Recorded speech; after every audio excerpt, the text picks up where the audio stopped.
So what was appealing about lean tools? Well, for me, it was something that you could do quite quickly. You could sort of take it as a package off the shelf. The fact that it was a lean blitz tool meant that you would do things within a week.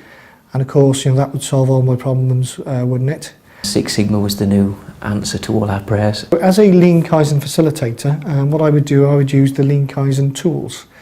In doing that, we would use things like poker yoke, 5S, the use of spaghetti diagrams. We'd also do things like tack time, and generally all those things that we do in manufacturing, but trying to apply them in a service environment. We used to put red tags and red paint on things. So some of my colleagues would just go out and put daub red paint on things and red tags on things. We redesigned processes around trying to standardise people's demand that was coming into the organisation, so that we could deal with it in set ways and script it. And that was the sort of early parts of setting up a contact centre arrangement. We get a team together of people and spend a week doing a blitz event in a particular office. So we'd have people using bits of string on bits of paper, trying to map the flow of the work. We'd have people tidying up the office, getting rid of things around the office, just a big tidy up exercise. We'd introduce things like coloured bits of paper in files to try and make things more visual.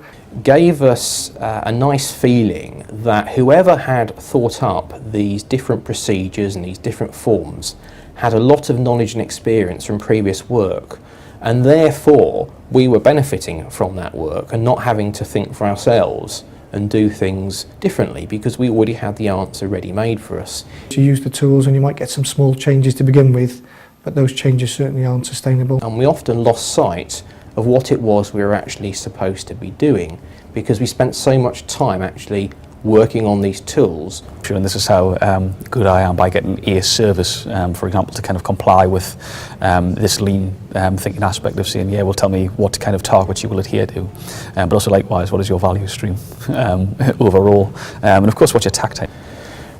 I yearned for a better way, but didn't really know where to look. And by chance, I saw an advert for John Seddon's website in the back of Private Eye magazine, and I was intrigued and looked it up. It was a management consultant of an alcohol service that was commissioned recently. Again, very revolutionary in their approach. But he kind of stopped me dead and said, have you thought about something different? And at the time, I kind of said no. Of course not, how dare you. So it kind of fitted in with the thinking that I had because I always knew the tools weren't quite right. They didn't kind of work. I was still hunting the scrap every day for 5 years. Lean does not address the management issues that kind of got us where we are. You wouldn't go to fix a car with a hammer. That's just your only tool, the only thing that you've got. You'd actually work out what's wrong with the car, why isn't the car working, what do you want the car to do. It only looks from a managerial thinking point of view to say, here's what I think the problem to be, so here's what we think, here's a tool set we should use, which should be applied to kind of fix the problem. And certainly what I found is that it doesn't do that, it doesn't fix the problem whatsoever. It doesn't highlight systemic issues within the system. I can't actually trace through any of the interventions that I did where any of the thinking actually changed within the service, where there was ever a light bulb moment that said we've been doing the wrong thing all these years. So you don't go in with the tools, you go in with thinking. It's the thinking that's important, not the tool. But it's completely different and it obviously alters your thinking massively. The biggest thing I've likened it to is kind of a lifting of a veil. I was quite shocked looking back on it to see how much faith I had actually put in these tools, which had stopped me from actually thinking for myself. We're not making cars at the rate of demand.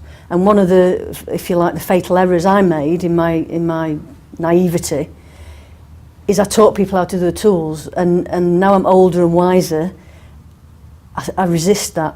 I used to be a toolhead, but I'm all right now.